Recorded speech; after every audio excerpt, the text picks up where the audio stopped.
आज हम बात करेंगे पार्ट 3 नदी घाटी सभ्यता। और नदी घाटी सभ्यता में बात करेंगे हम हड़प्पा सभ्यता की। पहले हम ये जान लेते हैं कि नदी घाटी सभ्यता क्या थी। कि नदी की घाटी में जो सभ्यताएं विकसित हुई थीं उन्हें हम नदी घाटी सभ्यता कहते हैं।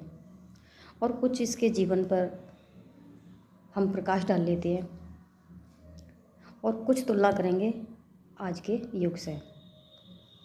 आज कुछ लोग गांव में रहते हैं और कुछ लोग शहरों में रहते हैं। इन लोगों के रहन सहन में कुछ कुछ समानताएं होती हैं और कुछ कुछ अंतर होता है। क्या आप जानते हैं कि आज से लगभग 2500 वर्ष पहले कि हमारे भारत में भी नगरों या शहरों का विकास हुआ था। और आपको जान के आश्चर्य होगा कि इन नगरों का विकास भी आज के नगरों की तरह है एक सुनियोजित नगर निर्माण योजना के अंतर्गत ही हुआ था। ऐसा उस समय के प्राप्त अवशेषों से पता चलता है। विश्व की प्राचीन नगरीय सभ्यताओं का विकास नदियों के किनारे हुआ था और नदियों के किनारे इनका विकास होने के कारण वहाँ अन्न के उत्पादन में काफ़ी वृद्धि हुई। और अन्न के उत्पादन में वृद्धि होने के कारण वहाँ के व्यापार को बढ़ावा मिला और व्यापार से वहाँ के नगर काफ़ी अधिक विकसित हुए। ये व्यापार जल मार्ग से होता था और नदियों से व्यापार काफ़ी सस्ता, आसान और सुरक्षित होता था। अब आगे बात करते हैं कि इस कृषि के साथ साथ काम धंधों को भी अधिक बढ़ावा मिला। इन काम धंधों के विकास के लिए वहाँ प्राकृतिक कच्चे माल उपलब्ध थे जिनसे निर्मित वस्तुओं से इन नगरीय सभ्यताओं का जीवन सुलभ और आसान था। अब आगे देखते हैं कि विश्व में नगरीय सभ्यताएं अलग अलग जगह पर विकसित हुई थीं और जिनमें बात करेंगे हम हड़प्पा सभ्यता की। आइए अब देखते हैं कि हड़प्पा सभ्यता की खोज कैसे हुई। सन 1921 में जब भारत में अंग्रेज़ों का शासन था तब पुरातत्वविदों ने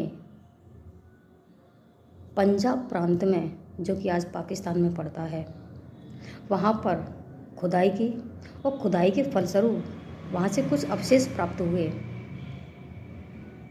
फिर पुरातत्वविदों ने इनका निरीक्षण किया और निष्कर्ष निकाला कि ये किसी नगरीय सभ्यता के अवशेष थे। इसी तरीके से सिंध प्रांत में एक गांव मिला जिसको लोगों ने मोहनजोदड़ो कहा और मोहनजोदड़ो का मतलब होता है मृतकों का टीला।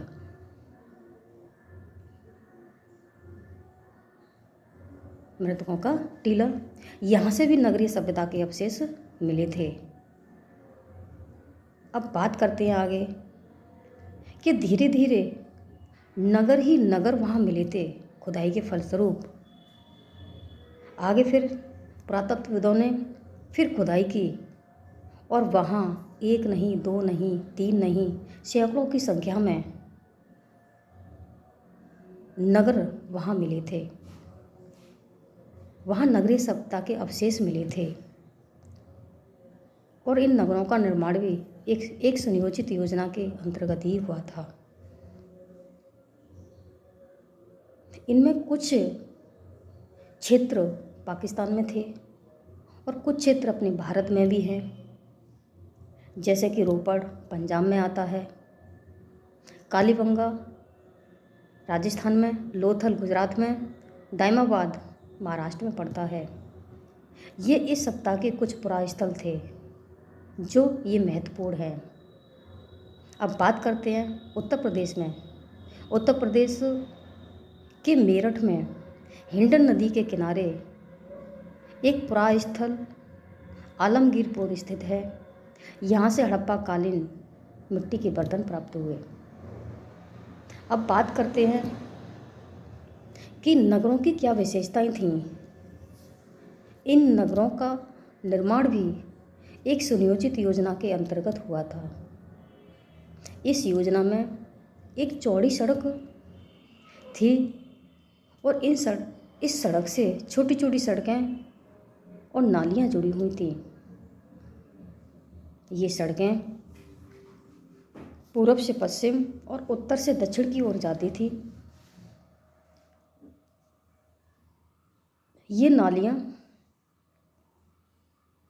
एक बड़े नाले से जाकर के जुड़ती थी और हर घर में एक नाली हुआ करती थी और नाली में एक छोटी सी ढलान हुआ करती थी जिससे पानी आसानी से बह सके। इससे पता चलता है कि इस सभ्यता के लोग काफ़ी साफ सफाई वाले और स्वच्छता के प्रति जागरूक थे। अब बात करते हैं कि भवनों का निर्माण कैसे हुआ था।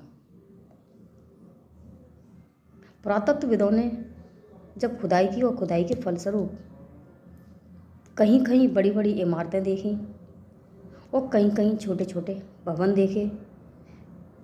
ये भवन 2 मंजिला थे और कहीं कहीं छोटे छोटे घर भी थे। इन भवनों का निर्माण भी हड़प्पाकालीन नगर और मोहनजोदड़ो जैसे नगरों की तरह ही एक सुनियोजित योजना के अंतर्गत हुआ था। इसमें